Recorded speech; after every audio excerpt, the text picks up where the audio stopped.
साथियों नमस्कार। बायोलॉजी के चैप्टर्स को हम यहाँ देखेंगे। पहले हम देखेंगे बायोलॉजिकल क्लासिफिकेशन जिसमें आप साइंटिस्ट के नेम देखेंगे, डायरेक्ट सवाल आते हैं। देन इवोल्यूशन कैसे हुआ इनका, Monera, protista, fungi, Plantae, animalia हम देखेंगे।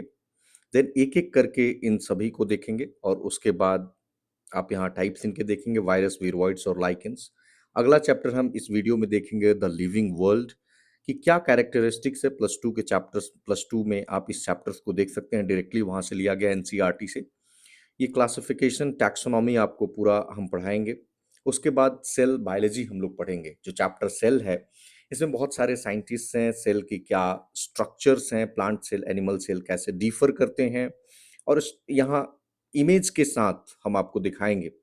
अगला चैप्टर उसके बाद हम टिश्यूज को देखेंगे, क्लासिफिकेशन, जैसे कि मेरिस्मेटिक और परमानेंट टिश्यू में कैसे क्लासिफिकेशन होता है। Different types of animal and plant cells को देखेंगे। उसके बाद हम अगले वीडियो में न्यूट्रिशन से शुरुआत करेंगे। So you are watching IAS factory. हम शुरुआत करते हैं। देखिए, ओरिजिन ऑफ लाइफ, लाइफ कैसे ओरिजिनेट होता है। तो कीमोसिंथेसिस नाम का एक प्रोसेस है। सिंथेसिस मतलब बनाना होता है, आप जानते हैं किसी भी चीज को। नाउ, कीमो का मतलब होता है केमिकल, यानी केमिकल प्रोसेस के थ्रू, केमिकल रिएक्शंस के थ्रू जब हम कोई चीज बनाते हैं, प्रोड्यूस करते हैं या बनता है। इसको बताया था एक साइंटिस्ट ने जिनका नाम था JBS हाल्डेन। और लेबोरेटरी में इस चीज को प्रूफ किया था जिस साइंटिस्ट ने, वो थे मिलर। आप मिलर याद रख सकते हैं, डेविड मिलर के नाम से, जो दिल्ली कैपिटल्स में IPL में क्रिकेट खेलते हैं। इस बार आपने देखा होगा नाउ, तो मिलर के नाम से आप याद रखेंगे। नाउ, किंगडम्स एंड क्लासिफायर्स अगर हम देखें तो साइंटिस्ट में आप देखिए अरिस्टोटल। इन्होंने प्लांट्स और एनिमल्स में पूरी जो क्लासिफिकेशन है उसको डिवाइड कर दिया। जैसे प्लांट्स में ट्रीज, श्रब्स, हर्ब्स आ जाएंगे, उनकी मॉर्फोलॉजी यानी ऊपरी जो आकार दिखता है उसके आधार पर। और एनिमल्स को आप देखेंगे तो इन्होंने देखा कि जो रेड ब्लड कार्पोस्केल्स है वो किस में है और किस में नहीं है। एरिस्टोटल बिल्कुल शुरुआत में क्लासिफाई करते हैं। आपको थोड़ा मैं बताऊं तो एरिस्टोटल को फादर ऑफ पॉलिटिकल साइंस भी कहते हैं। एरिस्टोटल ने कंपैरेटिव पॉलिटिक्स पे बहुत ज्यादा काम किया है, हम लोग थोड़ा अलग डिस्कस कर रहे हैं। बट उन्होंने करीब 158 देशों के संविधान को उन्होंने कंपेयर किया था ना। उसके बाद साइंटिस्ट हमारे आते हैं कैरोलस लीनियस।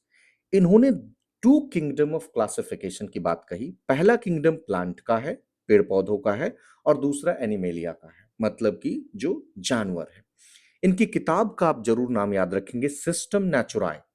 और अगर इस पूरी जो टैक्सोनॉमी, पूरी जो क्लासिफाई हम कर रहे हैं चीजों को, इनकी अगर फादर की बात करें तो यही कैरोलस लीनियस ही है। Now, R.H. Whittaker is a very important name here. इन्होंने 5 किंगडम क्लासिफिकेशन की बात कही।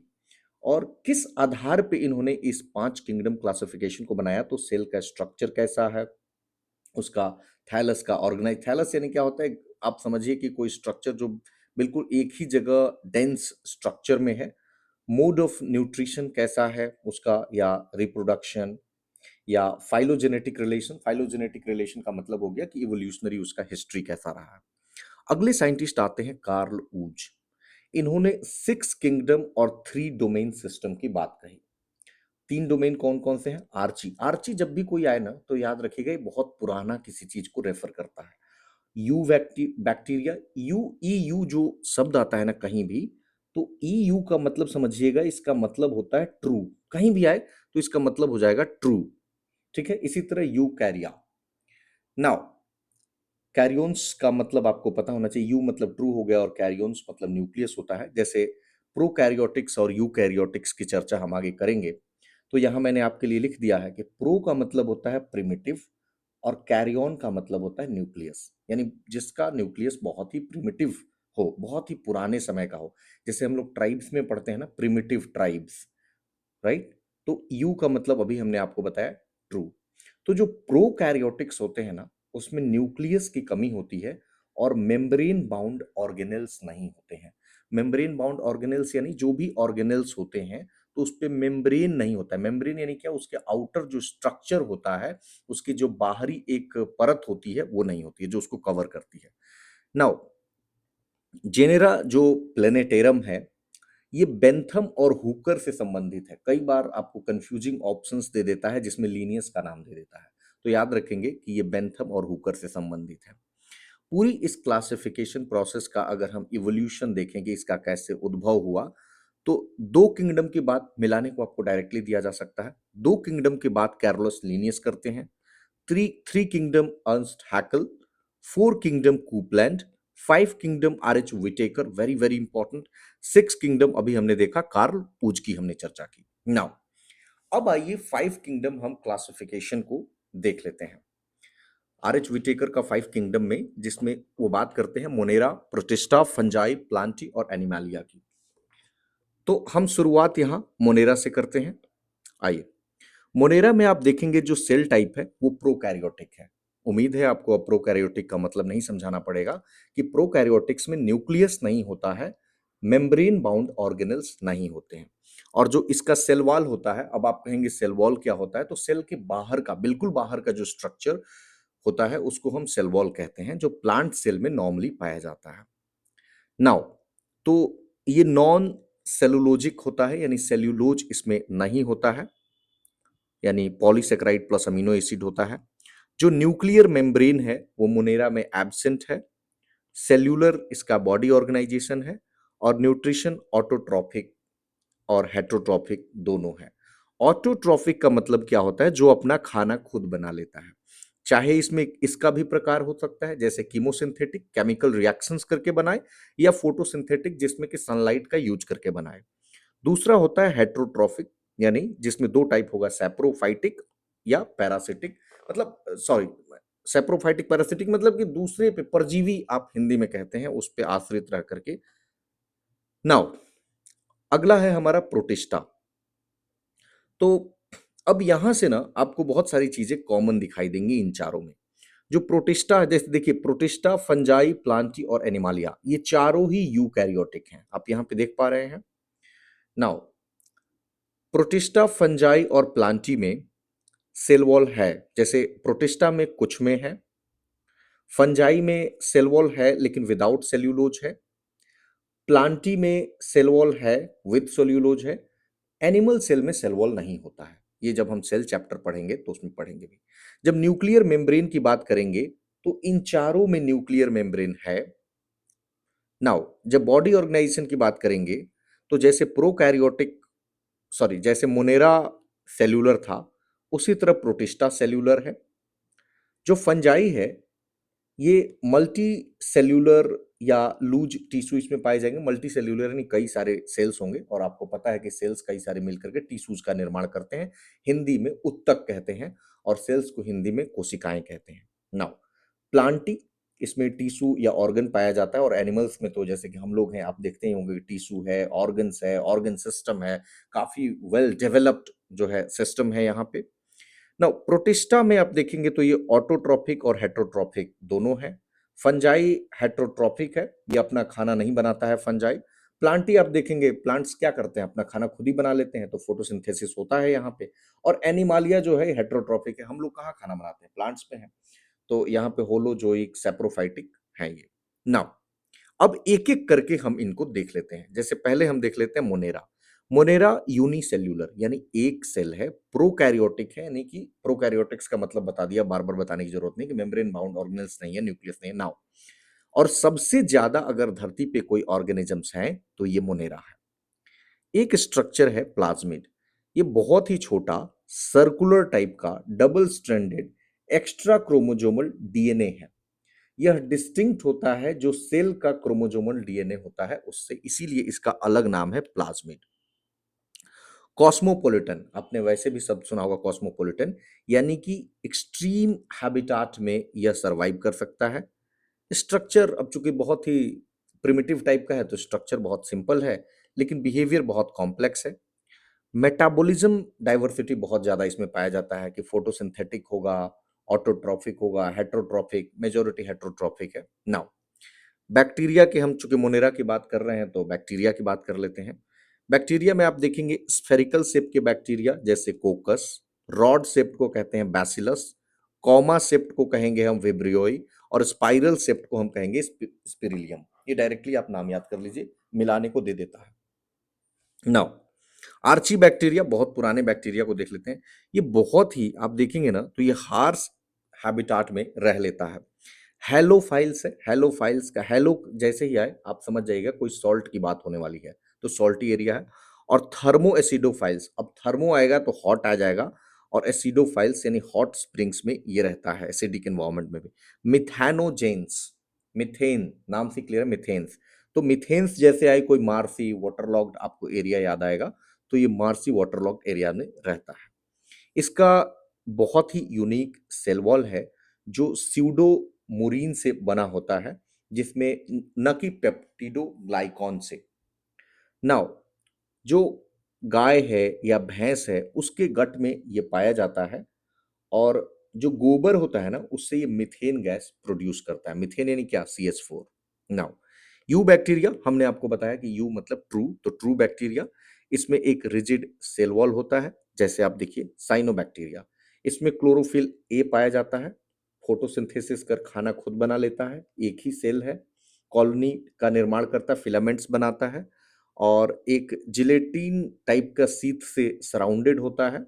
और जो गंदा पानी है, पोल्यूटेड पानी है, तो उसमें ब्लूम्स, जैसे आपने अल्गल ब्लूम्स उनसे हम लोग कहते हैं ना, तो उस टाइप का स्ट्रक्चर बनाता है। नाइट्रोजन जो फिक्सिंग बैक्टीरिया होते हैं उनमें स्पेशलाइज्ड सेल होते हैं जिनको हम कहते हैं हेट्रोसीस्ट्स। जैसे नाइट्रोजन फिक्सिंग बैक्टीरिया कौन है, नॉस्टक, एनाबेना। नाउ कीमोसिंथेटिक ऑटोट्रॉफ है। कीमोसिंथेटिक का मतलब होता है केमिकल रिएक्शंस करके, तो ये इनऑर्गेनिक जो एलिमेंट्स हैं उनको ऑक्सीडाइज करता है, जैसे कि NH4 अमोनिया है, NO3 NO2 है, तो इन एंड रिसाइकल करता है ये न्यूट्रिएंट्स को। नाउ पैथोजेनिक बैक्टीरिया, पैथोजेनिक का मतलब क्या होता है कि कोई बीमारी क्रिएट कर दे। तो जैसे कॉलरा हो जाता है लोगों में, तो कौन सी बैक्टीरिया करता है, विब्रियो कॉलराई। डायरेक्ट पूछेगा सवाल। टाइफाइड मियादी बुखार होता है, तो ये करता है salmonella typhi. Tetanus, clostridium tetani, citrus canker, xanthomonas citri. Now mycoplasma जरूर याद रखेंगे, इसमें सेल वॉल नहीं होता है, और अगर धरती पे सबसे छोटा अगर कोई लिविंग सेल है तो माइकोप्लाज्मा है, और बिना ऑक्सीजन के भी सरवाइव कर जाएगा ये। नाउ अब प्रोटिस्टा का हम टाइप देख लेते हैं। सिंगल सेल का यूकैरियोटिक है, मतलब कि न्यूक्लियस, मेम्ब्रेन बाउंड ऑर्गेनेल्स ये सब हैं। नॉर्मली मतलब ज्यादातर आप देखेंगे कि एक्वेटिक है, मतलब कि पानी वगैरह के क्षेत्रों में पाया जाता है। वेल डिफाइंड न्यूक्लियस है और मेम्ब्रेन बाउंड ऑर्गेनेल्स है, ऑफ कोर्स यूकैरियोटिक का ये फीचर ही है। अब इसमें भी आपको तीन तरह का यहाँ पे टाइप्स मिलेगा, जैसे कि क्राइसोफाइट्स, डायनोफ्लैजेलेट्स और यूग्लिनोइड्स। तो क्राइसोफाइट्स आप देखेंगे तो फ्रेश और मरीन इन्वायरमेंट में पाया जाता है। फोटोसिंथेटिक प्लैंकटन है। डायटम जो सेल वॉल है उसमें सिलिका पाया जाता है और वो इनडिस्ट्रक्टिबल होता है, डिस्ट्रॉय नहीं किया जा सकता। डाई एटोमीसियस अर्थ का निर्माण करता है, और जो समुद्र होता है उसमें चीफ प्रोड्यूसर का ये काम करता है। उदाहरण डायटम गोल्डन एल्गी। नाउ दूसरा है डायनोफ्लैजलेट्स। इसके बहुत सारे कलर्स होते हैं, जैसे yellow, green, brown, blue, red, depend करता है उसके पिगमेंट पे। एक स्टीफ सेल्यूलोज प्लेट्स होता है, दो फ्लैजेला है, रेड टाइड का यही निर्माण करता है, और बायोलुमिनेसेंस इसको शो करता है। बायोलुमिनेसेंस का यहाँ मतलब हमने लिख दिया है कि production and emission of light by living organisms. कोई भी जीवित जो ऑर्गेनिज्म है अगर वो लाइट का को प्रोड्यूस करता है, इमिट करता है, तो उसी को हम कहते हैं बायोलुमिनेसेंस। लुमिनेसेंस का मतलब ये लाइट, और बायो मतलब कि कोई लिविंग ऑर्गेनिज्म। तो इसमें एग्जाम्पल जैसे गोनाइलक्स है, ये रेड टाइड करता है। नॉक्टिलुका बायोलुमिनेसेंस है। नाउ अगला टाइप है यूग्लिनोइड्स। इसमें प्रोटीन रिच पेलिकल होता है, स्टैग्नेंट वाटर में पाया जाता है। फोटोसिंथेटिक है, जब जहाँ सनलाइट आता है, और हेट्रोट्रॉफिक हो जाता है यानी खाना नहीं बनाता है जब सनलाइट नहीं होता है, जैसे यूग्लिना एग्जाम्पल है। और लास्ट है स्लिम मोल्ड्स। तो मोल्ड्स है तो जाहिर सी बात है कि ये सैप्रोफिटिक ही हो जाएगा, यानी अपना खाना नहीं बनाएगा, किसी ऑर्गेनिज्म पर डिपेंड करेगा। फॉर्म एग्रीगेशन जिसका नाम है Plasmodium under suitable conditions. Now अगला हम देखते हैं प्रोटोजोआ। प्रोटोजोआ में हम देखेंगे कि टाइप, मूवमेंट और एग्जाम्पल। जैसे टाइप में है अमीवाइड, उदाहरण है अमीवा, यह मूव करता है स्यूडोपोडिया से। दूसरा है फ्लैजेलेटेड, फ्लैजेला से मूव करता है, उदाहरण ट्रेपनोसोमा। ट्रेपनोसोमा क्या करता है, स्लीपिंग सिकनेस नाम की एक बीमारी कर देता है। सीलिएटेड, सीलिएटेड मतलब सीलिया के द्वारा ये मूव करता है, पैरामीशियम उदाहरण है।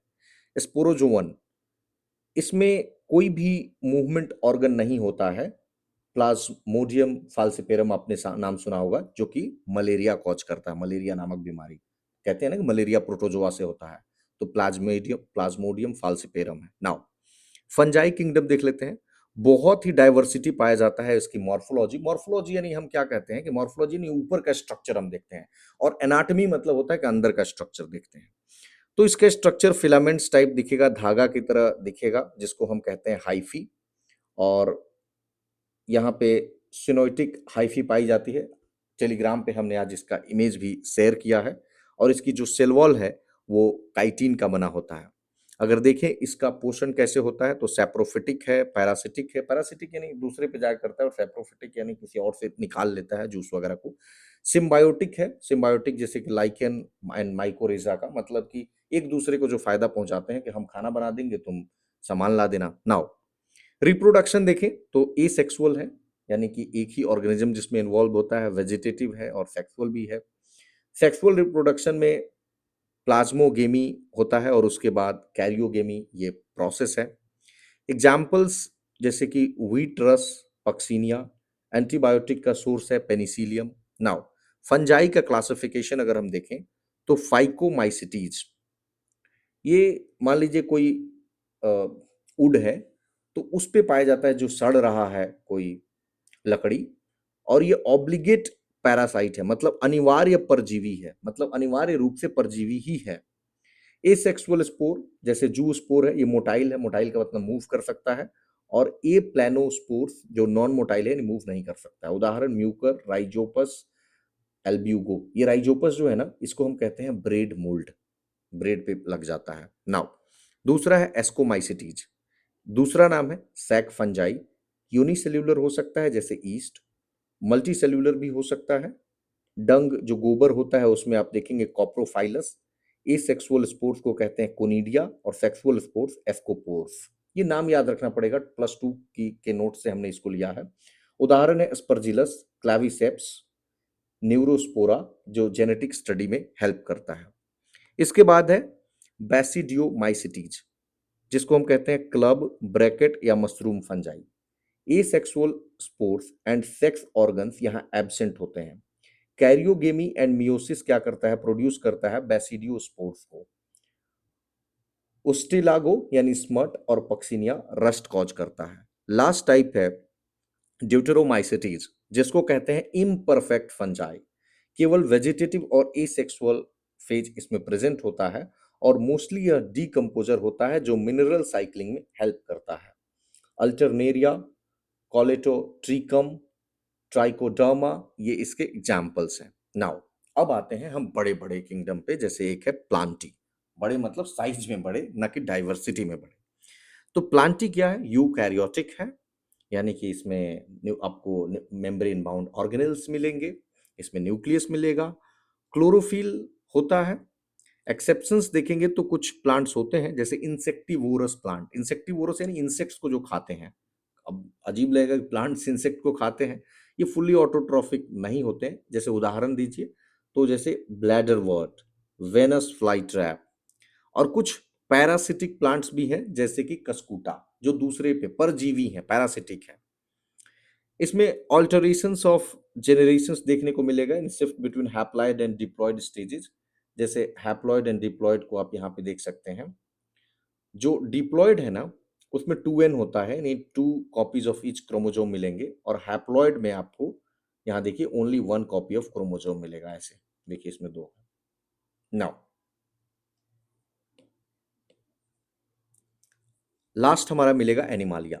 हेट्रोट्रॉफिक होगा, खाना अपना नहीं बनाएगा। यूकैरियोटिक होगा, बहुत सारे सेल्स होंगे, मल्टी सेल्यूलर होगा। मोड ऑफ न्यूट्रिशन होलोजोइक है। होलोजोइक का मतलब होता है कि ingest and digest food internally, direct घोंट जाता है। नाउ वायरस इंपॉर्टेंट है, वायरस में सेल नहीं होता है, नॉन सेल्यूलर है और इनर्ट क्रिस्टलाइन जो स्ट्रक्चर है इसका पाया जाता है जब ये होस्ट से बाहर होता है। और ये एक्टिव कब होता है? जब किसी होस्ट में होता है, जब हमारे अंदर आ जाएगा तब ये एक्टिव हो जाएगा। अच्छा, वायरस नाम दिया किसने होगा? ये दिया था डीजे आइवोनोवस्की, इनका नाम जरूर याद रखेंगे। एक टर्म था कॉन्टिजुअम विवियम फ्लूइडम, ये सवाल पूछा जा सकता है, इसका मतलब होता है सोल्यूबल लिविंग जर्म। इसके बारे में, वायरस के बारे में कहा, किसने कहा? तो एम डब्ल्यू बेजरिंक ने कहा। कब कहा? 1898 में। ये कहाँ के रहने वाले थे? डच के रहने वाले, हॉलैंड के हैं। अच्छा, वायरस में ना आरएनए और डीएनए दोनों नहीं होता, जैसे हमारे शरीर में आरएनए और डीएनए दोनों है। वायरस में या तो आरएनए होगा या फिर डीएनए होगा, दोनों नहीं होगा। जो बैक्टीरियल वायरसेस होते हैं उसको हम कहते हैं बैक्टीरियोफेज। इनमें नॉर्मली डबल स्ट्रैंडेड डीएनए होता है जिसमें दो स्ट्रैंड्स होती हैं। नाउ प्रोटीन कोट, इसको हम कहते हैं कैप्सिड, और जिस सब यूनिट से ये बना होता है उसको कहते हैं कैप्सोमियर्स। अगला हेडिंग है वीरोइड्स। इसको खोजा टी ओ डिनर ने 1971 में। पोटैटो स्पिंडल ट्यूबर डिजीज ये कॉज करता है और नेक्ड आरएनए इसमें केवल माना पाया जाता है, नेक्ड सिंगल स्ट्रैंडेड आरएनए, ध्यान देंगे। और जो हमने अभी चर्चा किसकी की? कैप्सिड की। यहां देखिए प्रोटीन कोड कैप्सिड, तो ये यहां पे नहीं पाया जाता है वीरोइड्स में, और बहुत ही कम इसका मॉलिक्यूलर वेट होता है और वायरस से बहुत ही छोटे होते हैं। और जो होस्ट है इसका वो मोस्टली प्लांट्स है, यानी होस्ट इसके नॉर्मली एनिमल्स जैसे कि हम नहीं है। नाउ आपको लगेगा हम लोग क्या एनिमल है? बिल्कुल। Now lichens, lichens symbiotic relationship होता है किसका किसका? एल्गी का और फंजाई का। ठीक है, एल्गी खाना बना देता है, फंजाई जो है वाटर मिनरल्स ये सब लेके आ जाता है। नाउ फाइकोबायोन्ट, यानी ये एल्गल पार्ट है, ये खाना बनाता है फोटोसिंथेसिस के माध्यम से, प्रकाश संश्लेषण के माध्यम से। माइकोबायोन्ट ये फंगल पार्ट है जो शेल्टर देता है और यह मिनरल्स और वाटर को एब्जॉर्ब करता है। अच्छा, एक चीज और ध्यान रखिएगा, पोल्यूशन का बहुत अच्छा इंडिकेटर है, यानी एयर पोल्यूशन को ये बता देता है। क्यों? क्योंकि पोल्यूटेड एरियाज में ये पाया ही नहीं जाएगा, तो जिस एरिया में ये पाया नहीं जाएगा तो उससे मालूम चल जाएगा कि यहाँ की जो हवा है वो शुद्ध नहीं है। दिल्ली में आप देखिएगा, एक टाइम था 2024 की शुरुआत में जब रिपोर्ट आई कि बेगूसराय जो है वर्ल्ड का मोस्ट पोल्यूटेड सिटी है, तो है। नाउ वहां पे ये नहीं मिलेगा। नाउ द लिविंग वर्ल्ड अगर हम देखते हैं, दूसरा हमारा चैप्टर है यहाँ पे, तो कैरेक्टरिस्टिक्स हम देख लेते हैं लिविंग ऑर्गेनिजम्स का। देखिए लिविंग ऑर्गेनिजम्स में ना growth, development, reproduction, metabolism and ability to sense and respond to their environment मिलेगा, कि वो बढ़ेगा, उसमें कुछ विकास होगा, वो अपने बच्चे पैदा करेगा, उसमें मेटाबॉलिज्म होगा, रिस्पॉन्ड करेगा चीजों के प्रति। ठीक है, नॉन लिविंग बींग्स कहाँ ऐसा करता है? बट इतना सिंपल ये है नहीं, इसको हम थोड़ा अंदर घुसते हैं। आइए हम ग्रोथ को देखते हैं। ग्रोथ का मतलब क्या होता है कि मास या नंबर ऑफ सेल्स एक समय से दूसरे समय के बीच में बढ़ते हैं। अब ग्रोथ भी दो तरह का होता है। इनडिटर्मिनेट ग्रोथ हम कहते हैं कि जब कोई फिक्स्ड एंड पॉइंट नहीं हो, मतलब कि हमेशा वो ग्रोथ करते ही जाए through out the life period, जैसे कि अधिकतर प्लांट्स होते हैं, देखते हैं क्या कि प्लांट्स रुक जाते हैं? नहीं, बढ़ते ही रहते हैं। और एक होता है डिटर्मिनेट ग्रोथ, जो एक सर्टेन स्टेज के बाद जाके रुक जाता है, जैसे हम एनिमल्स के, मोस्ट एनिमल्स में आप देखेंगे, बाघ हो, शेर हो, हम लोग हो, हमारी हाइट रुक जाती है एक पीरियड के बाद। नाउ नॉन लिविंग, लेकिन नॉन लिविंग थिंग्स में भी ग्रोथ होता है। अगर ये आए स्टेटमेंट आए कि क्या नॉन लिविंग थिंग्स में भी ग्रोथ होता है, तो हाँ। वो कैसे ग्रोथ होता है? एक्रीशन के माध्यम से। जैसे कि मटेरियल्स ऐड किए जाते हैं आउटसाइड से और क्रिस्टल ग्रो करता है, but this is not the same as biological growth, ये बायोलॉजिकल ग्रोथ से डिफरेंट होता है। तो हमें कंक्लूजन क्या निकला कि ग्रोथ अलोन, अगर केवल ग्रोथ ये स्टेटमेंट आता है, that is not the defining feature of life, that is not the defining feature of life, because non living things also grow, जो लिविंग थिंग्स नहीं है वो भी ग्रो करती हैं। नाउ रिप्रोडक्शन मतलब अपने बच्चा पैदा करना एक तरफ से, जैसे स्पोर फंजाई में बर्डिंग, हाइड्रा में रीजनरेशन, प्लेनेरिया में, प्लेनेरिया क्या है? एक फ्लैटवर्म है, रीग्रो कर जाता है अपने कट पार्ट से भी, और एसेक्सुअल और सेक्सुअल रिप्रोडक्शन मोस्ट ऑर्गेनिजम्स में होते हैं। लेकिन एक्सेप्शन इसका दिखेगा आपको म्यूल्स में, खच्चर जिसे हम कहते हैं। जब एक हॉर्स और एक डोंकी का जो ऑफस्प्रिंग होता है उसको हम खच्चर कहते हैं, और दूसरा स्टेराइल वर्कर बीज है, तो ये रिप्रोड्यूस नहीं करते हैं। तो हमें कंक्लूजन क्या मिला कि again reproduction is not a defining feature of life because some organisms can not reproduce. Mules नहीं रिप्रोड्यूस कर रहा है, स्टेराइल वर्कर बीज नहीं रिप्रोड्यूस कर रही हैं ना। थर्ड क्राइटेरिया हम देखते हैं मेटाबॉलिज्म। ये है, ये डिफाइनिंग फीचर है, ये ट्रू डिफाइनिंग फीचर है लाइफ का।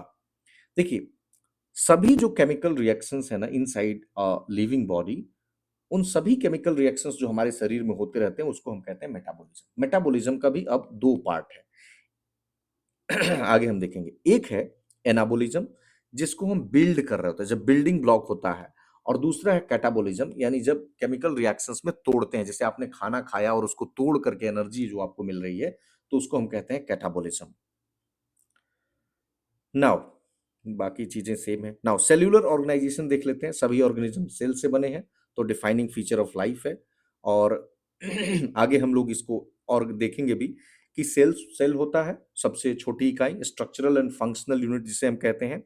फिर बहुत सारे सेल्स टिश्यू का निर्माण करते हैं, फिर बहुत सारे टिश्यू ऑर्गन का, फिर ऑर्गन सिस्टम बनता है, और फिर ऑर्गेनिज्म बनता है। सेल्फ कॉन्शियसनेस भी, या कॉन्शियसनेस का एक फीचर है कि आप अपनी एग्जिस्टेंस के बारे में या अपनी सराउंडिंग्स के बारे में आप अवेयर होते हैं। तो ये भी एक, this is also considered a defining feature of life. Now exception है, जैसे कि मान लीजिए एक मरीज है और वो कोमा में है, तो वो लिविंग तो है, लेकिन क्या वो सेल्फ कॉन्शियसनेस शो कर पाएगा? जी नहीं। नाउ अब हम थोड़ा सा बायोडाइवर्सिटी और नोमेनक्लेचर देख लेते हैं। बायोडाइवर्सिटी का मतलब क्या होता है कि बहुत सारे नंबर और बहुत सारे टाइप्स ऑफ ऑर्गेनिजम्स पाए जाते हैं, यानी कि विविधता जो पाई जाती है उसको हम कहते हैं। हम एक आकलन है कि करीब 17 लाख या 18 लाख स्पीसीज हमारी धरती पर आइडेंटिफाई की गई है। नोमेनक्लेचर, नोमेनक्लेचर यानी बेसिकली नाम दे देना, आइडेंटिफिकेशन यानी ऑर्गेनिजम्स की जो कैरेक्टरिस्टिक है उसको डिस्क्राइब कर देना, और क्लासिफाइंग यानी कि ग्रुपिंग कर देना उनका। नाउ इंटरनेशनल कुछ नेमिंग कोड्स हैं, जैसे आईसीबीएन, तो इंटरनेशनल कोड फॉर बोटेनिकल है, तो बोटेनिकल से प्लांट हो जाएगा। जेड से यहाँ आईसीजेडएन यानी जूलॉजिकल है, तो एनिमल हो जाएगा। आईसीएनबी यानी कि international code for nomenclature of bacteria, तो बैक्टीरिया के लिए है। आईसीवीएन यानी international code for viral nomenclature, तो ये वायरसेस के लिए है। नाउ जो बायोलॉजिकल नोमेनक्लेचर है ना, हमने शुरू में ही कहा कि कैरोलस लीनियस ने इसको लाया था। पब्लिश किया गया स्पीसीज प्लेनेटेरम 1753 में, और सिस्टेमा नेचुराई 1758 में, इनकी दो किताबें हैं। इसकी रूल देखें तो हर ऑर्गेनिज्म को दो पार्ट का साइंटिफिक नेम मिलता है। पहला नेम उनका जीनस का नेम होता है, जिसे हम जेनेरिक नेम कहते हैं, जो जिसका कि पहला लेटर कैपिटल में लिखा जाता है।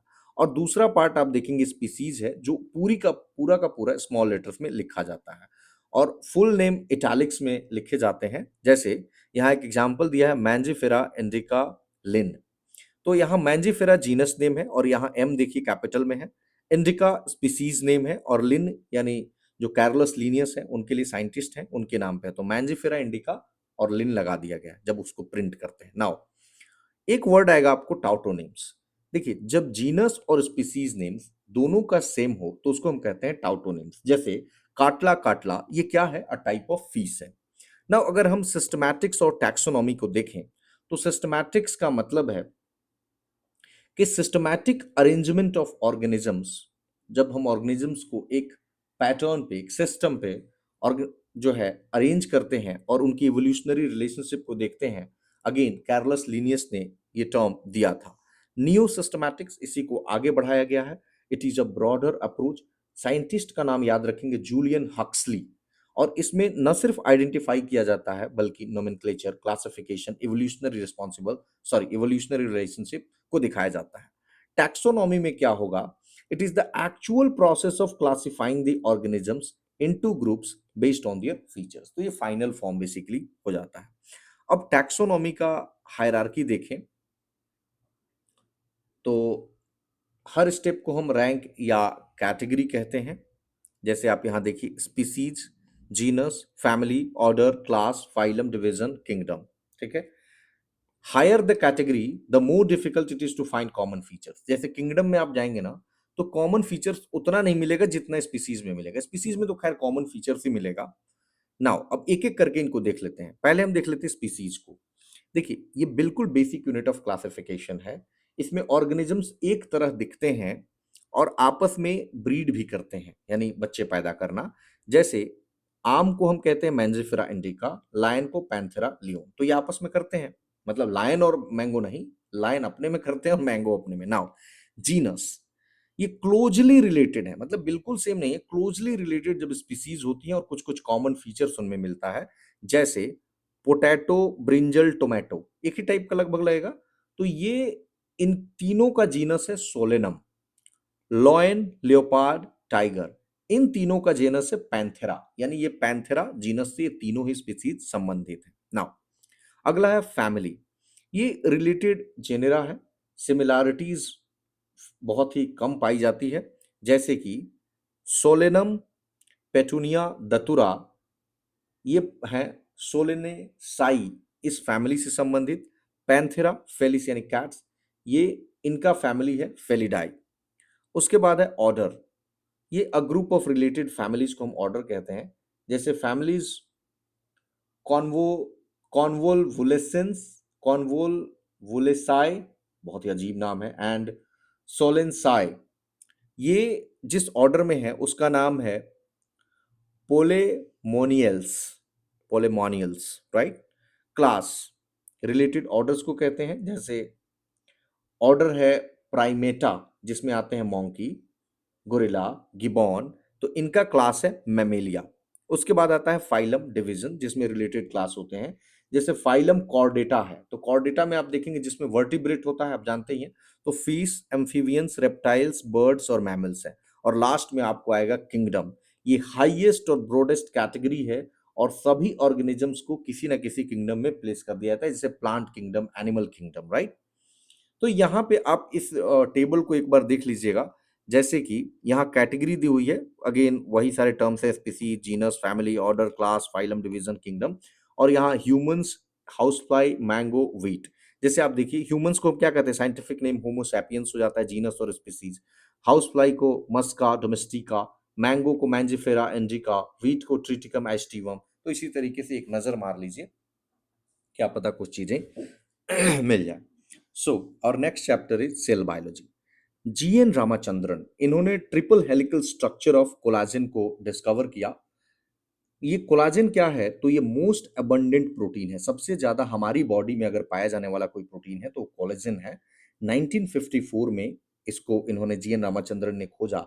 और इस जो स्ट्रक्चर है इसको दूसरा नाम भी है, कई बार एग्जाम में पूछ सकता है कि मद्रास मॉडल किसको कहते हैं, तो ये मद्रास मॉडल है, ऐसे याद रख सकते हैं, मद्रास कैफे, उससे आप जोड़ लीजिएगा। नाउ रॉबर्ट हुक, 1665 में इन्होंने सेल की खोज की, लेकिन कॉर्क में किया, यानी कि डेड सेल की खोज की।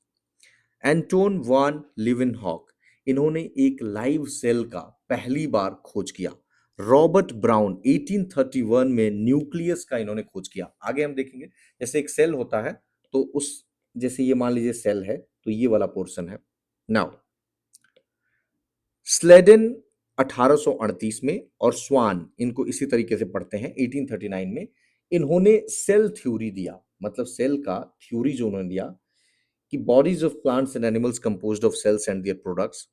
रुडोल्फ विर्चॉव 1855 में, इनका एक बहुत ही फेमस ये लाइन याद रखेंगे, ओमिनिस सेलुला ए सेलुलाe।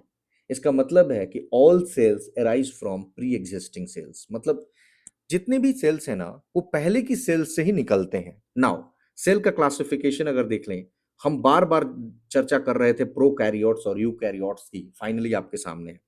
देखिए प्रोकैरियोट्स में अगर हम न्यूक्लियस की बात करें तो प्रोकैरियोट्स में न्यूक्लियस एब्सेंट है, इसमें न्यूक्लियोइड पाया जाता है।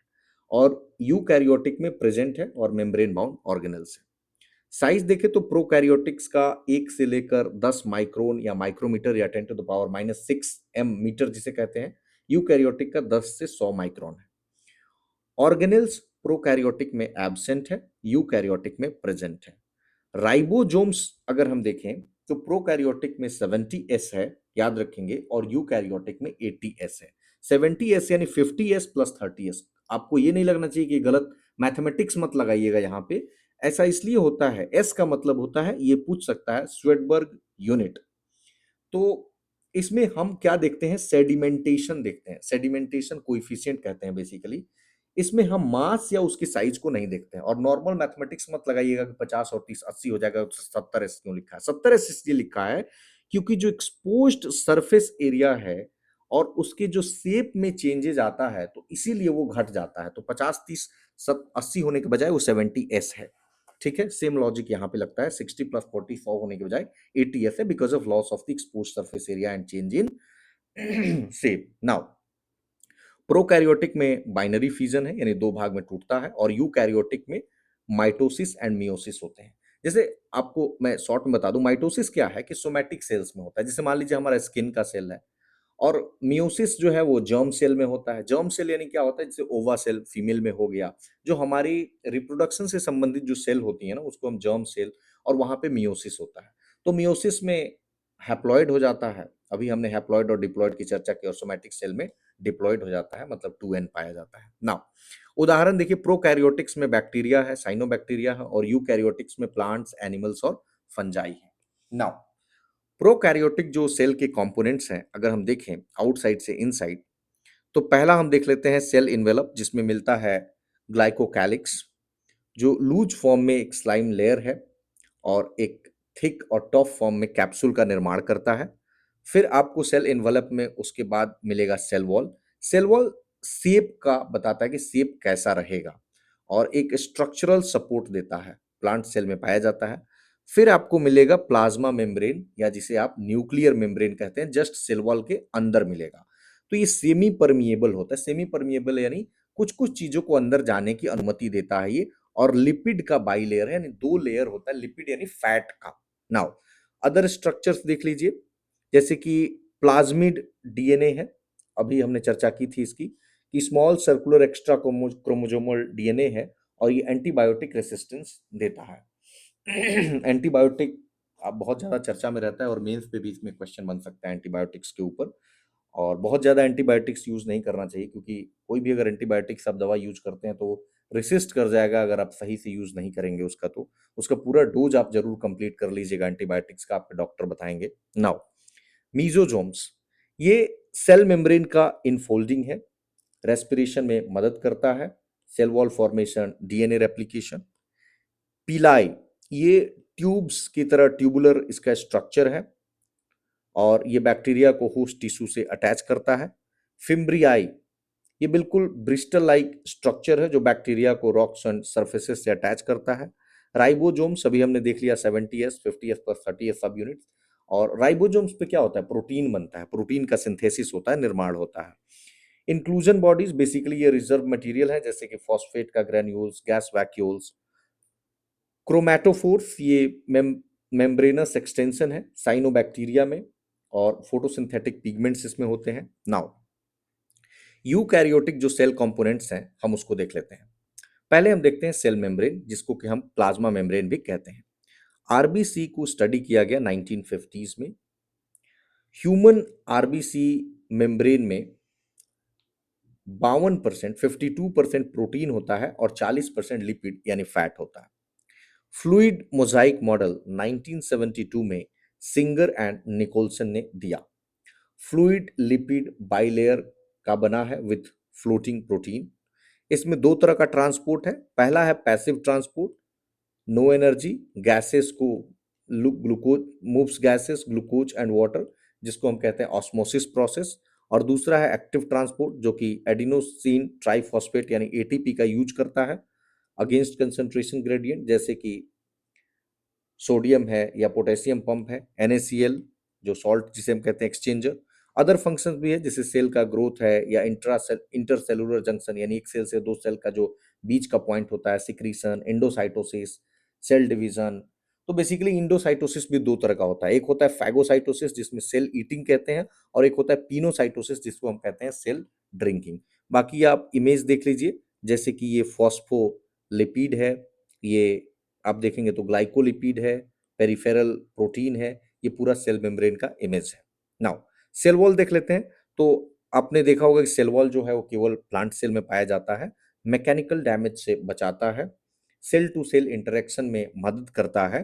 प्राइमरी वॉल पतला होता है और फ्लेक्सिबल होता है और यंग ग्रोविंग सेल में पाया जाता है, और सेकेंडरी वॉल जो होता है थोड़ा थिक होता है, मोटा होता है और रिजिड होता है, रिजिड स्ट्रक्चर और मैच्योर सेल में पाया जाता है। मिडिल लैमेला है जो आउटर मोस्ट सबसे बाहर की लेयर में पाया जाता है और कैल्शियम पेक्टेट का बना होता है, यह ग्लू करता है एडजेसेंट सेल्स को। प्लाज्मोडेस्माटा, ये साइटोप्लाज्मिक चैनल्स हैं जो नेबरिंग सेल्स को कनेक्ट करता है, इससे कम्युनिकेशन होता है। कंपोजिशन बना किसका है, तो सेल्यूलोज, हेमीसेल्यूलोज, पेक्टीन्स और प्रोटीन्स का बना हुआ है। नाउ इंडोमेम्ब्रेन सिस्टम हम देखते हैं कई सारे, जैसे कि endoplasmic reticulum, Golgi apparatus, lysosome, vacuoles. इसमें क्या नहीं आते हैं, माइटोकॉन्ड्रिया, क्लोरोप्लास्ट, पेरोक्सीजोम्स। नाउ अब एक एक करके देख लेते हैं। पहले देखते हैं इंडोप्लाज्मिक रेटिकुलम। दो टाइप से, रफ इंडोप्लाज्मिक रेटिकुलम, इसमें राइबोसोम्स इसके सरफेस पे होते हैं, प्रोटीन सिंथेसिस करता है और यहाँ प्रोसेसिंग का काम होता है। स्मूथ इंडोप्लाज्मिक रेटिकुलम में कोई भी राइबोसोम नहीं होता है, लिपिड एंड स्टेरॉइड सिंथेसिस का काम होता है। सैक्रोप्लाज्मिक रेटिकुलम, यह मॉडिफाइड स्मूथ जो इंडोप्लाज्मिक रेटिकुलम है इन मसल सेल, ये स्टोर करता है और पंप करने का काम करता है कैल्शियम को मसल कॉन्ट्रैक्शन के लिए। आप यहाँ पे इंडोप्लाज्मिक रेटिकुलम का देख लीजिए, यहाँ पे देखिए। नाउ गोल्जी apparatus, इसका एक टर्म याद रखिए, इसको post office of the cell कहते हैं। जैसे हम लोग पोस्ट ऑफिस देखते हैं ना, वही काम ये करता है कि मॉडिफाई करेगा, पैकेज करेगा और शिप करेगा प्रोटीन्स एंड लिपिड्स को फ्रॉम इंडोप्लाज्मिक रेटिकुलम।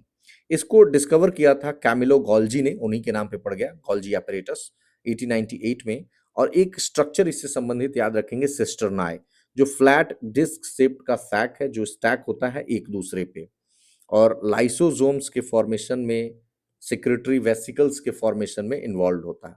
अगला है लाइसोसोम। लाइसोसोम्स को तो कहते हैं suicidal bag of the cell, ये खुद की ही मतलब जान मार देगा खुद की।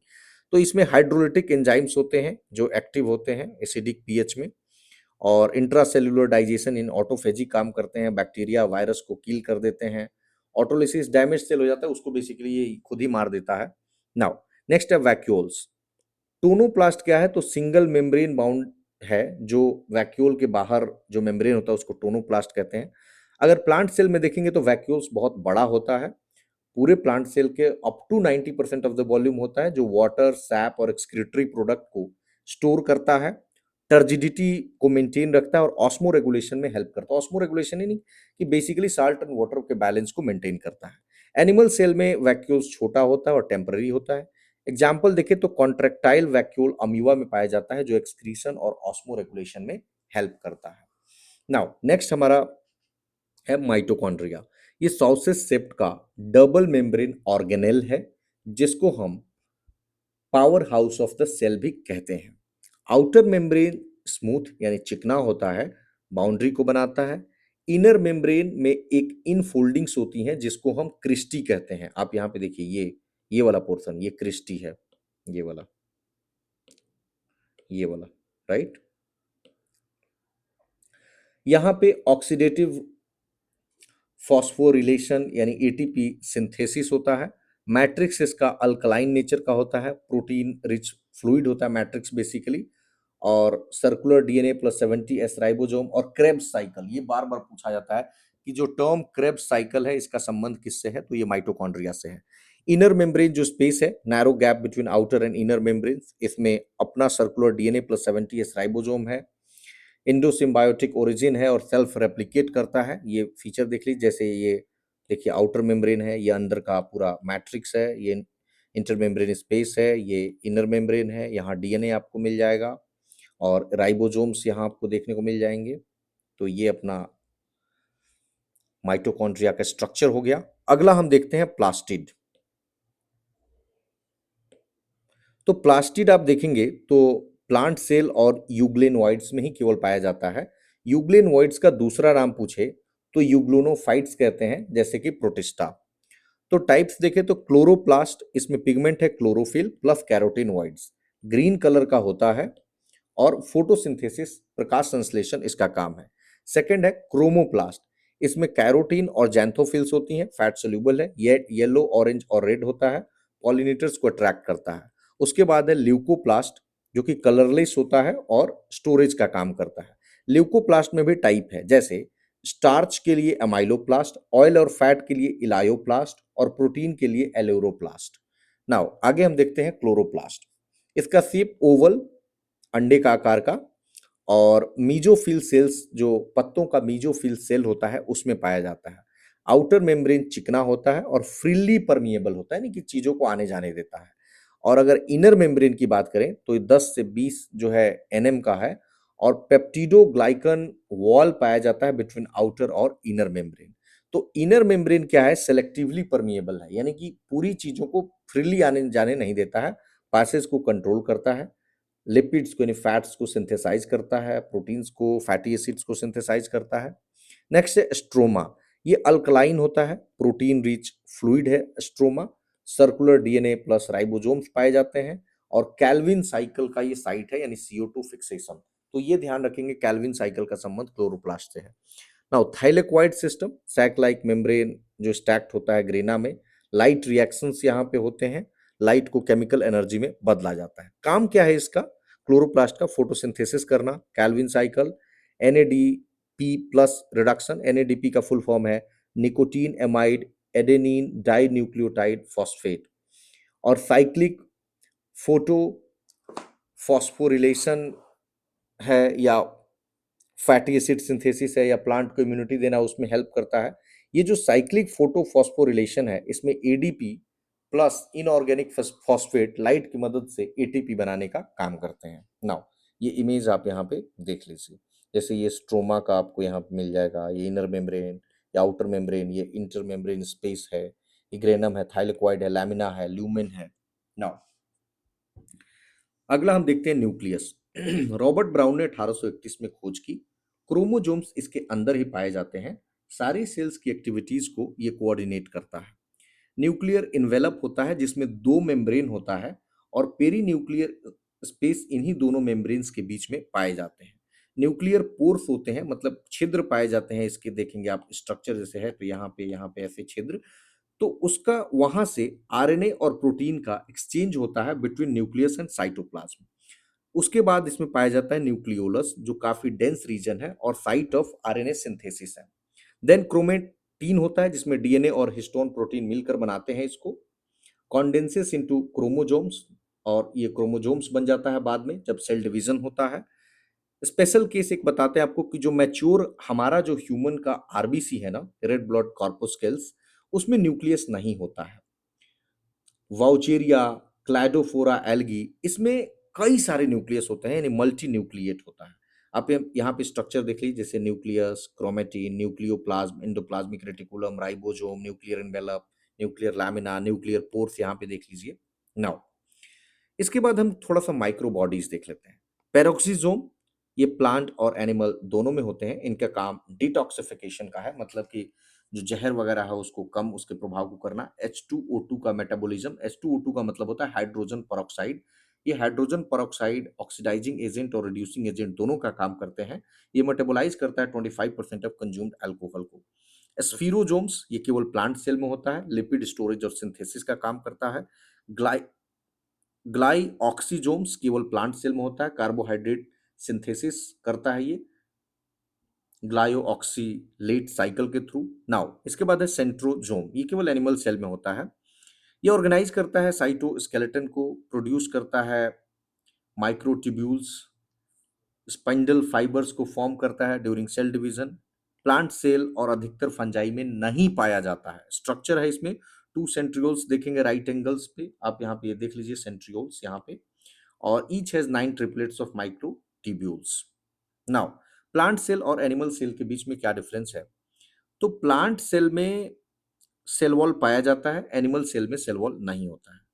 प्लांट सेल में क्लोरोप्लास्ट पाया जाता है, एनिमल सेल में क्लोरोप्लास्ट नहीं होता है। प्लांट सेल का जो सेंट्रल वैक्यूल है वो लार्ज है, और हमने आपको बताया कि 90% तक हो सकता है, जबकि एनिमल सेल में या तो एब्सेंट होगा या छोटा होगा। सेंट्रोजोम तो नहीं होगा प्लांट सेल में, और सेंट्रोजोम प्रेजेंट होता है एनिमल सेल में। प्लास्टिड प्लांट सेल में प्रेजेंट है, एनिमल सेल में नहीं है। लाइसोसोम प्लांट सेल में बहुत ही कम पाया जाता है, जबकि एनिमल सेल में लाइसोसोम, जिसको हम suicidal bag of the cell कहते हैं, वो पाया जाता है। नाउ, आज के डिस्कशन का हमारा आखिरी चैप्टर है टिश्यूज। देखिए, बहुत सारे सेल्स मिलते हैं और टिश्यूज का निर्माण, ऊतक का निर्माण हो जाता है। अगर प्लांट सेल में देखेंगे तो अधिकतर टिश्यूज डेड होते हैं। वो क्या करते हैं, मैकेनिकल स्ट्रेंथ प्रोवाइड करते हैं, और जब डेड है तो उसको ज्यादा एनर्जी की जरूरत होती भी नहीं है। देखिए, ग्रोथ कहाँ होता है, जहां पे सेल्स जो है वो डिवाइड कर रहे होते हैं, उनको हम कहते हैं मेरिस्टेमेटिक टिश्यूज। अगर टिश्यूज का हम क्लासिफिकेशन करें तो दो भागों में बांटेंगे, मेरिस्टेमेटिक टिश्यू, आप यहाँ पे देखिए, और दूसरा मिलेगा परमानेंट टिश्यू। अब परमानेंट टिश्यू का भी दो पार्ट मिलेगा यहाँ, एक होगा सिंपल परमानेंट टिश्यू और दूसरा होगा complex permanent tissue. Simple permanent tissue का भी तीन पार्ट है, पैरेन्काइमा, कोलेन्काइमा, स्क्लेरेन्काइमा। और कॉम्प्लेक्स परमानेंट टिश्यू में जाइलम और फ्लोएम, जैसे ये वाटर और मिनरल को कैरी कर देगा, ये फूड को कैरी कर देगा। नाउ, अब हम देख लेते हैं एक एक करके। पहले देखते हैं हम मेरिस्टेमेटिक टिश्यू। ये लिविंग है, इसमें डिवीजन होता है थ्रू आउट द लाइफ, और ये उन रीजन्स में पाया जाता है जो ग्रो कर रहा होता है। सेल्स अगर देखेंगे तो इसमें थीन, बहुत ही पतला सेल वॉल होता है, काफी कॉम्पैक्टली पैक्ड होता है। तो जब कॉम्पैक्टली पैक्ड होगा तो कोई इंटरसेलुलर यानी एक सेल से दूसरे सेल के बीच का स्पेस नहीं बचेगा। साइटोप्लाज्म जो है, यानी सेल के अंदर का जो स्ट्रक्चर है, वो बहुत ही मतलब प्रोटोप्लाज्म में कहते हैं, तो साइटोप्लाज्म जो है वो काफी डेंस होता है। वैक्यूल्स नहीं पाया जाता है। अब इनका मतलब नहीं बताएंगे, vacuole, cytoplasm, protoplasm, we have already discussed it. और लार्ज न्यूक्लियस इसमें होता है। अब इसकी तीन टाइप है, एपिकल, इंटरकैलरी और लैटरल। तो यहाँ पे इस इमेज से समझिए, जैसे पहले हम आपको बता देते हैं, उसके बाद जैसे ये है एपिकल, देख रहे हैं यहाँ से बढ़ रहा है, ये है इंटरकैलरी मेरिस्टेम, और तीसरा है ये lateral meristem.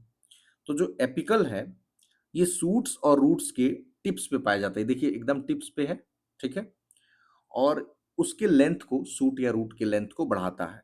Inter calorie base में पाया जाता है, किसी लीफ या इंटर नोड पे पाया जाएगा साइड में। तो ये growth in length of the plant organs में हेल्प करता है। और लैटरल, जिसे कैम्बियम, ये लैटरल साइड ऑफ स्टेम और रूट पे पाया जाता है अलोंग लॉन्गिट्यूडनल एक्सिस। तो ये डायमीटर या गर्थ को बढ़ाता है in secondary growth. Now, permanent tissue देखते हैं। ये बनता है form by division and differentiation of the meristematic tissue. इन सेल्स में पावर ऑफ डिवीजन खत्म हो चुका होता है, ये परमानेंट शेप ले चुके होते हैं, परमानेंट साइज, परमानेंट फंक्शन होता है। हो सकता है ये लिविंग भी हो सकते हैं, और हो सकता है ये डेड भी हो जाए। जैसे सिंपल परमानेंट टिश्यू हम देखते हैं, वन सेल टाइप, जैसे कि पैरेन्काइमा, ये लिविंग है, वॉल इसका थिन है, लूजली अरेंज्ड है। पूरे प्लांट में पैरेन्काइमा पाया जाता है। काम इसका है स्टोरेज का, फोटोसिंथेसिस का, जैसे क्लोरिन काइमा विथ क्लोरोफिल। फ्लोटिंग का काम करता है, जैसे एरेन काइमा, इसमें एयर कैविटीज पाई जाती हैं। उसके बाद अगला है कॉलन काइमा, ये लिविंग होता है, अनइवनली थिक वॉल्ड इसमें होते हैं। लोकेशन इसका है जैसे स्टेम्स में, लीफ स्टॉक्स में, टेंड्रिल्स में। अब लीफ स्टॉक्स और टेंड्रिल्स यहाँ पे देख लीजिए, जैसे ये टेंड्रिल्स का लोकेशन है, ठीक है, और लीफ स्टॉक यानी जहां पे जुड़ा होता है लीफ। नाउ, इसका काम है फ्लेक्सिबिलिटी एंड मैकेनिकल सपोर्ट देना, अलाउज बेंडिंग विदाउट ब्रेकिंग, यानी कि बेंड हो सकता है बिना टूटे हुए। स्क्लेरन काइमा, नहीं तो अगर बेंड होगा और सपोर्ट नहीं होगा उस तरीके का कि ब्रेक हो जाए तो फिर प्लांट ही टूट जाएगा। स्क्लेरन काइमा, ये डेड होता है, ये लिविंग नहीं होता है। और थिक लिग्निफाइड इसमें वॉल पाया जाता है। ये पाया जाता है तनों में, जैसे स्टेम्स हैं, सीड जो बीज है उसकी कवरिंग्स में या हार्ड पार्ट्स में। इसका फंक्शन है कि हार्ड और स्टिफ स्ट्रक्चर देता है और मैकेनिकल स्ट्रेंथ देता है प्लांट को, ताकि टिका रहे एकदम। कॉम्प्लेक्स परमानेंट टिश्यू, जैसे इसमें जाइलम है, जैसे जाइलम क्या करता है, वाटर को और मिनरल्स को कैरी करता है अपवर्ड की तरफ, यानी रूट से सूट की तरफ। इसमें कई कंपोनेंट्स हैं, जैसे कि जाइलम के, जैसे ट्रैकिड्स है। तो ट्रैकिड क्या है, तो डेड इलोंगेटेड टेपरिंग एंड है, वाटर पास करता है इसके पिट्स से। चीफ वाटर कंडक्टिंग एलिमेंट है जिम्नोस्पर्म में। जिम्नोस्पर्म क्या होते हैं, नॉन फ्लावरिंग प्लांट होते हैं। फिर इसका वेसल है, जिसको ट्रैकी कहते हैं, ये भी dead long tube like transverse wall है, और वाटर कंडक्शन का काम करता है एंजियोस्पर्म में। एंजियोस्पर्म यानी flowering plant mechanical support. Now, xylem fibre है, फाइबर नॉर्मली डेड ही होता है, और मैकेनिकल सपोर्ट देता है। फिर जाइलम पैरेन्काइमा है, तो ये लिविंग है और फूड का स्टोरेज का काम या radial conduction of water and minerals ये काम करता है। ना उसके बाद फ्लोएम है, ये फूड को बाई डायरेक्शनल यानी कहीं भी कवर कर, जैसे हमने देखा कि इसका बाई डायरेक्शनल नहीं था, यूनिडायरेक्शनल था, ये बाई डायरेक्शनल है।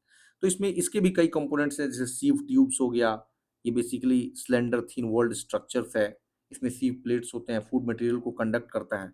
फिर चैंपियन सेल्स पाए जाते हैं इसमें, जो स्मॉलर डेंस साइटोप्लाज्म होता है, इसमें न्यूक्लियस होता है और ये सीव ट्यूब को हेल्प करता है फूड को ले जाने ले आने में।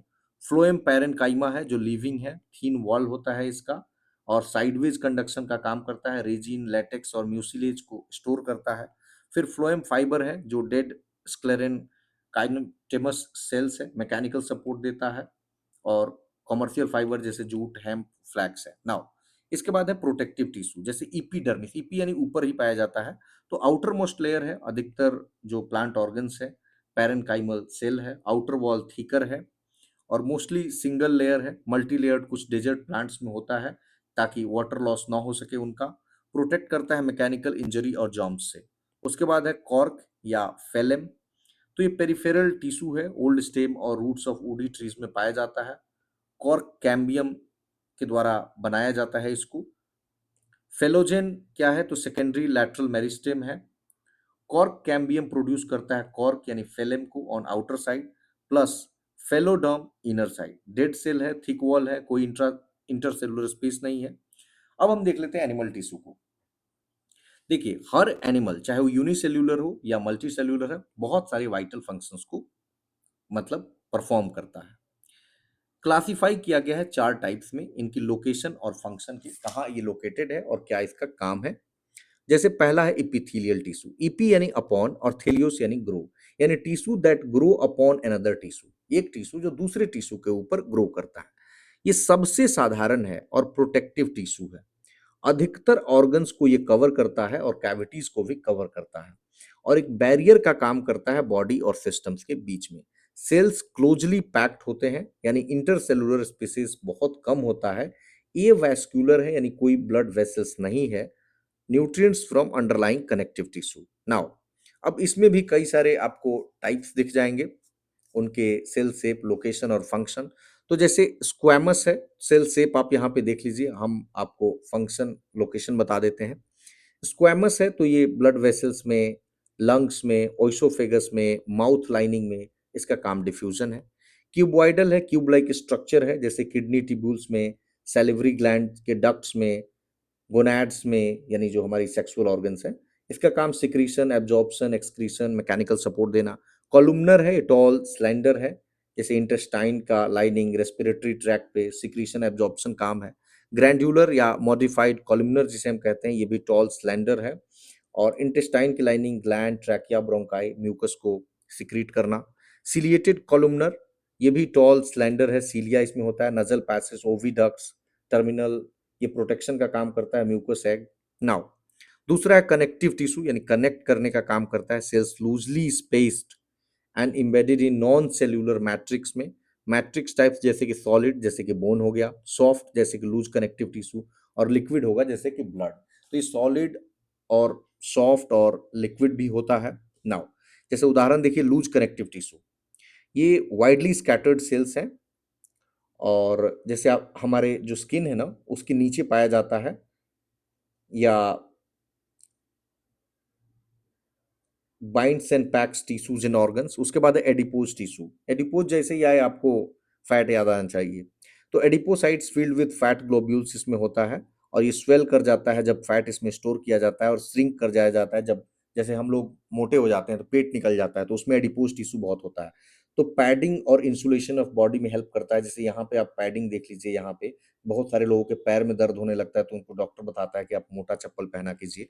उसके बाद ब्लड है, तो सेल्स होते हैं लिक्विड मैट्रिक्स यानी प्लाज्मा में कोई फाइबर नहीं है, 55% प्लाज्मा है, 45% कॉर्पोस्केल्स है, ट्रांसपोर्ट का काम करते हैं, ब्लड पूरे बॉडी पार्ट्स को लिंक करते हैं। उसके बाद ब्लड के की तरह ही एक लिम्फ है, ये बेसिकली फिल्टर्ड ब्लड है, इसमें आरबीसी प्लेटलेट्स नहीं होते हैं, कुछ प्रोटीन्स पाई जाती हैं, डब्ल्यूबीसी बहुत प्रचुर मात्रा में होता है और कलरलेस है।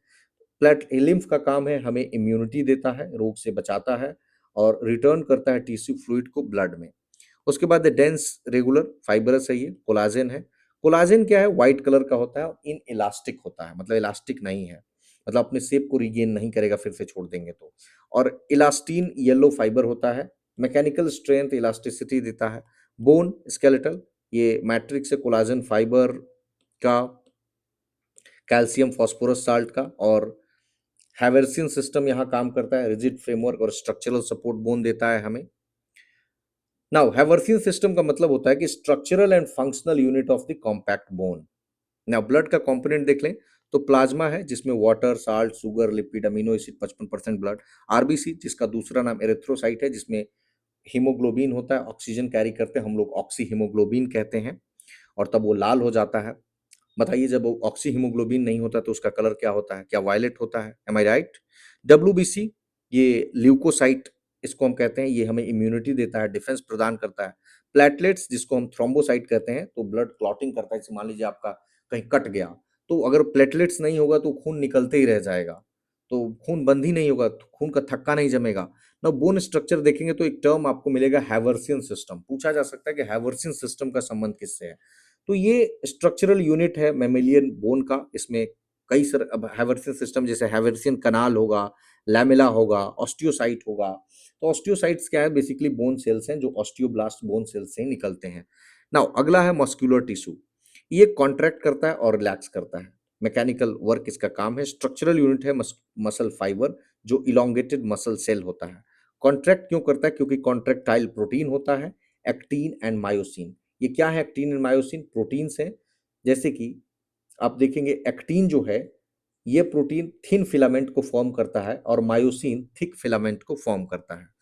नाउ अगर हम इन मसल्स को देखें तो स्केलेटल मसल बोन्स से जुड़ा होता है, जैसे कि फेशियल मसल्स हमारे स्किन से जुड़ा हुआ। यह वॉलंटरी कंट्रोल होता है, इसमें स्ट्रिप्स पाए जाते हैं और हर सेल में कई सारे न्यूक्लियस होते हैं और इलोंगेटेड सिलिंड्रिकल अनब्रांच्ड इसका सेल का शेप है। वही कार्डियक मसल हार्ट के वाल पे मिलता है और इनवॉलेंट्री, अब हार्ट आपसे पूछता थोड़े कि कितनी बार धड़के, और इस पे स्ट्रिप्स पाई जाती हैं और न्यूक्लियाई पर सेल एक होता है और सिलिंड्रिकल होता है और इसमें ब्रांचेस पाई जाती हैं।